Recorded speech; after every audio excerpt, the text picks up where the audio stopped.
Hey everyone, today's video is what many folk were asking for before: how to survive, prosper, and defeat your enemies in Terraforming Mars.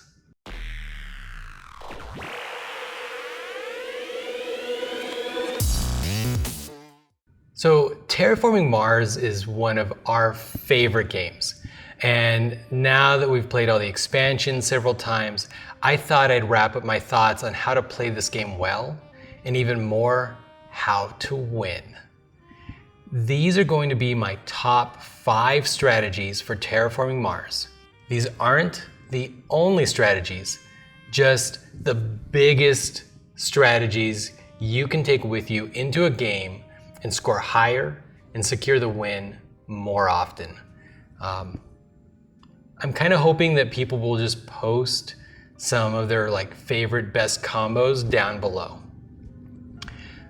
I'm assuming you're playing with all of the expansions, but for the most part that doesn't matter because some of the things slightly shift on how you make decisions, but the overall strategies apply whether you're playing with one or with all of the expansions. My first strategy is understanding tempo. This concept of tempo really applies to most strategy games, but bears exploring in Terraforming Mars. Tempo, if you're not familiar with the concept, is the totality of your resources in the game. In Terraforming Mars, tempo describes the blue cards, your terraforming rating, the resource symbols you have on your cards, and anything else that represents your total presence in the game. Effectively, if you're not building up your presence as fast as everyone else, you're going to lose. I think everyone gets that at a gut level, but logically, you can assign some math to things and then really get a grasp on whether each action is generating or helping you keep up with the tempo, or is it not? The more you make every decision you make based on whether the math makes sense, the more that you take control of your destiny and stop letting fate decide whether you win or lose. Now, let's just break it down. For 14 money, you can use the Asteroid standard project. An asteroid lets you increase the temperature 1 step. It also increases your terraforming rating by 1 step. So until the temperature is maxed out, for every 14 money you spend, you can guarantee 2 things.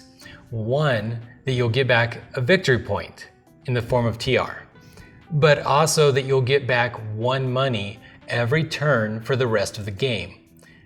Now, if you look at greenery, for 23 money, you get 1 victory point at the end of the game and 1 TR, which gives you 1 money every generation for the entire game. That's an even better ratio, closer to 11.5. And you might even get a resource replacement, pushing the cost even lower. In fact, the average cost of everything you do should be 10 or less. Timing is important, so what might be very valuable on the 1st generation might not be so towards the 8th generation. If the math doesn't make sense, you'll almost always be better off doing something else with your resources. Second strategy, opening Gambit. How you start your game can really set you up to win or lose. A big aspect people forget is that they mentally choose their corporation first, then look for cards to match. That isn't how this works. You need to filter your cards to what you'd like to do, but then align your corporation to match, and then revisit your cards. Here's a few tips on your cards. Choose cards that can give you an entire game boost early on. These are cards like Pets, Arctic Algae, Toll Station, avoid cards with a requirement that are more than 2 or 3 turns away, as you'll be paying the cost up front, but you won't reap any benefit for quite a while. And generally avoid science if you can get something else, as generally the science cards aren't worthwhile in your opening hand. The corporation you choose will depend somewhat on the skill level of your opponents. For example, in our group, Helion was considered the most powerful corporation for quite a while, like OP. That's because none of us realized that from an efficiency standpoint, heat is worth more cube for cube than money. So just the ability to spend heat as money isn't necessarily like what you want to do. Most of the corporations are pretty good. I would avoid Saturn, Terractor, Morningstar, that's from Venus Rising, and Thorgate. But really, you can win with any combination of cards and well, no, you can't win with any combination. You can win it with any corporation as long as you focus on getting the most out of each turn now and not spend money in the first opening Gambit on some like distant future where you hope that you get all this stuff. Don't do that. Third strategy, the award ceremony. Over the course of many games, I've noticed that people who lose frequently often miss out on milestones and awards. In my opinion, you need at least one of each to reliably have a shot at winning. You need to know which you can get, which you can't, and which you don't want. For example, you never want planner. Something has gone horribly wrong most of the time if you are eligible for the planner milestone. Personally, I don't even like using the baseboard anymore, as planner is a worthless milestone that nobody should aspire to. I really prefer either Hellas or Elysium.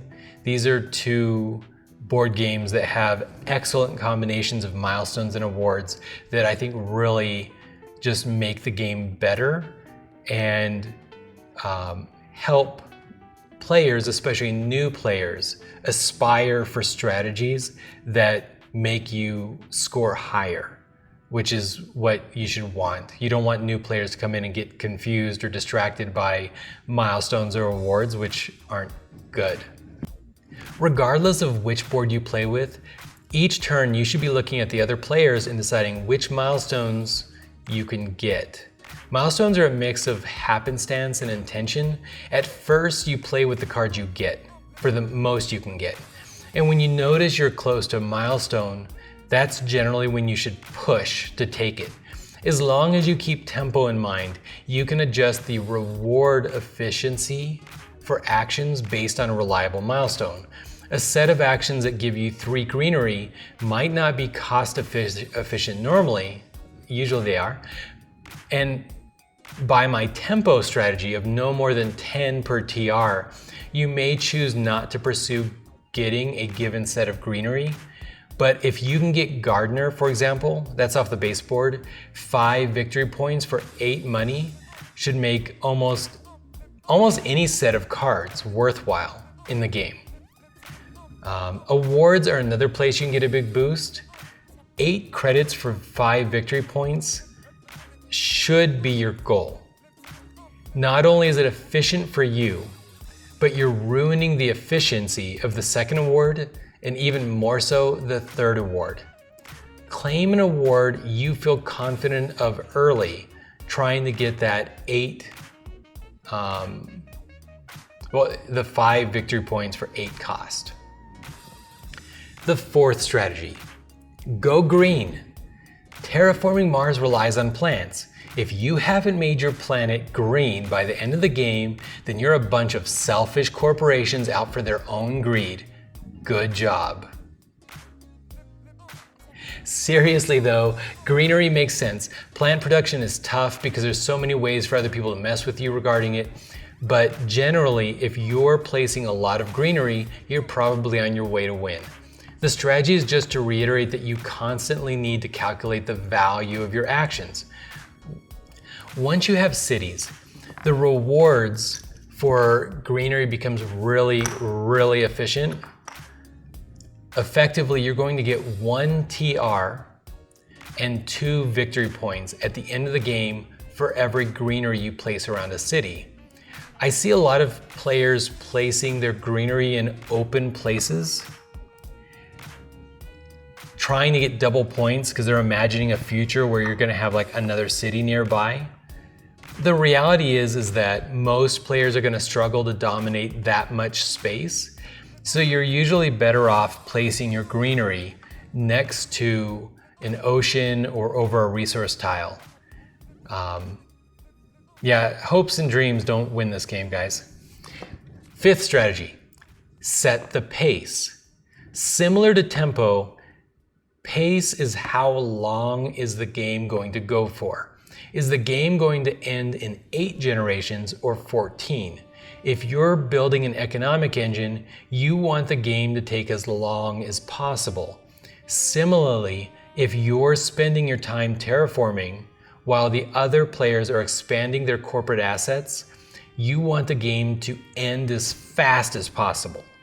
What you don't want to happen is for the other players to decide the pace opposite of what you're striving for.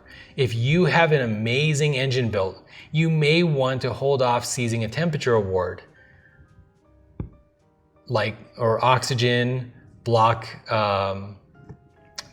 giving a card to the next player that would help them do, terraform, because the game can end surprisingly fast if the engine builders and the terraformers are both pursuing the terraforming tracks. In general, if you build your strategy around terraforming and can force the game to end early, you will win over the players who spent all of their effort building up an engine. What you don't want to happen is to get too split between building an engine and terraforming. It feels fun to take advantage of cool combos that you love, but then it gets really frustrating when you realize the players who focused on one or the other ended the game with much better results. So those are my 5 quick strategies. These are overreaching, they're big. They are not specific as far as like exactly which cards you can put together. I'd really love to know if you'd like a strategy like, how do you win with Helios? How do you win with Morningstar? What are the like unlikely combos? Like I could maybe do sets of videos, but overall, if you're not keeping these 5 strategies in mind, you're probably not gonna win. Like no matter what crazy combo that you got off of, animals and carnivores or whatnot. So what I'm gonna ask is everyone to post your favorite strategies down below. I know a lot of you have devious combos and don't mind sharing, so I'm looking forward to any that you want to share. Card combos make the game fun. They don't necessarily help you win, and I personally will sacrifice victory to get off that like amazing combo. Post down below too if you're one of those people that will do something just because it's amazing, even if it means you lose. With that, thanks everyone. If you aren't currently subscribing and like videos like this, I'd appreciate it if you click subscribe, kept the little bell clicked. This is YouTube, you know the drill, like all that stuff. If anyone wants to post strategy guide ideas, I'll give you credit, post it to me. With that, until next time, bye everyone. Strategy number 7, flip the table. If you can't win, who cares? Flip the table.